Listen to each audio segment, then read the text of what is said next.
I just found someone who stole my content verbatim. This is a clip from my video. Hashtags are dead, SEO is in. And this is a clip from her video. Hashtags are dead and SEOs are in. This is a clip from my video. Posting volume is out and posting value is in. If you're posting 4 to 8 times on TikTok or Instagram and there's zero value, zero education, zero takeaways, zero expertise, I don't want it. And neither does today's audience. And this is a clip from her video. Posting volume is out and posting value is in.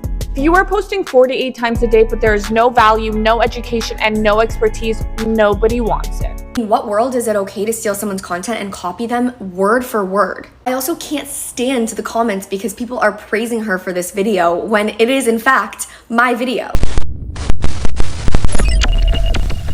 So I realized that a lot of the content I have on this channel is directed to content creators to help them protect their content from being stolen or being reused by others without their permission, without getting paid for it.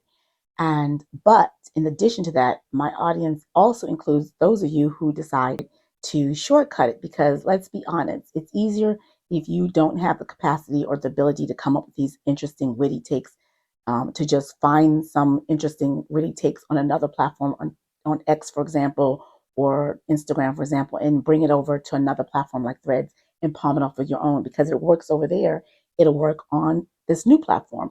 That's why those compilation channels do so well, because they take the best content that did well, performed well, went viral on other places, and they stitch them together because they know it works already. So if you have a formula, it's easier to just take the content verbatim, right?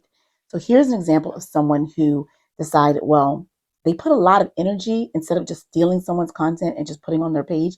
They wanted to make it look like it was their thoughts. And so what they did was memorize. Here's an example. Julia Broom caught this creator who took her content verbatim. So let's watch Julia Broom talk about what happened. I hate that I'm even having to expose this person, but at the same time, if there's 2 things that I do not tolerate, it's fake expertise and stolen content. I originally posted that video on TikTok a while ago, and this woman went and recreated it for Instagram. And on Instagram, she has more followers than me. So that video has 42,000 views. A stolen video. If you know me or you follow me, you know I work insanely hard on creating content that's authentic and factual. I spend hours researching so that you don't have to. I've also been a social media manager and in the social media space for over 7 years, so obviously a lot of my knowledge comes from experience. Real experience. Which is why I think it's extra messed up that this person went and hijacked my content. This is also why you need to be so careful about who you follow for social media advice and advice in general. There are so many people out there that are faking that they're an expert in something when really they're just stealing other people's content.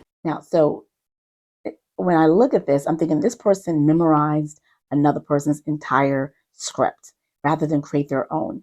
And here are 5 other things you can do. If you see a piece of content that you really like, that's resonate really well with audiences, and you like to take it and make it your own, save yourself the hassle of creating copyright theft, intellectual property theft. And there's so many different ways you can do it without just wholesale taking someone else's content. One, you can do a stitch. So if this person who calls herself a social media marketer and does that generally, have the ability and skills, she might have her own thoughts on it. She can take Julia Broom's intro and then stitch it with her response to Julia Broom's, or her action, how she would do it, how she would implement those techniques or those thoughts, reaction to it. The second, she can do a facial reaction. Just put Julia Broom saying it on one side. On the other side, she can just give her facial reaction, facial expressions without even saying anything.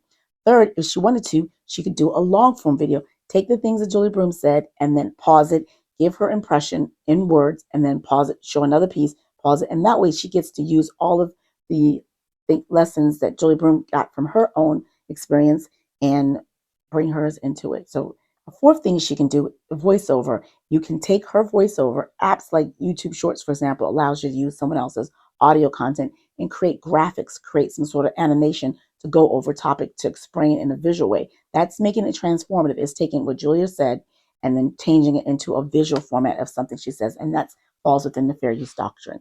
And the fifth thing that you can do is just take the script. If you're downloading the script, or you copy the script, or you put the script in an app like Rev AI or into Otter.ai, for example, or you pull down the script, take that script and put it in ChatGPT and ask ChatGPT to remix that same script into bullet points, and then you can represent it that way. And that way it's your own to take, because nothing is new under the sun. So everything that Julia said is within her own experience, and it's her savvy, it's her way that she said it, it's her take that's unique. But if what she says you agree with, you can say the same thing, but just use technology to change it. So that way you fall within fair use, you fall within the laws of intellectual property and copyright, things like that. There's so many ways.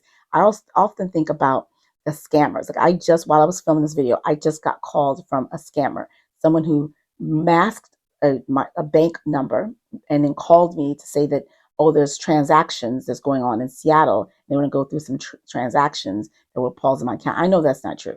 I know I just, the scammer has called twice over before and tried to scam me before.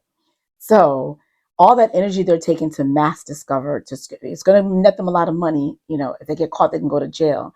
They can use that energy instead to do something legitimate. You know, like the energy she took to memorize someone's entire script. If I know it's easier to just steal something that works, but if she were to use that same energy to come up with her own, to do some research, to take some time to read the tea leaves. If she's a social media person, read the tea leaves of what's going on in her industry, come up with a hot take on her own, and do the similar thing. She can even copy Julia's cadence if she wants to, and her style and her format if she wants to. People can't, it's not intellectual property once you make it your own.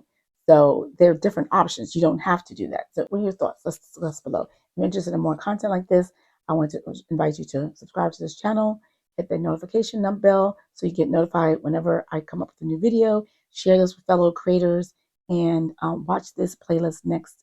This playlist that has a video that you might be interested next.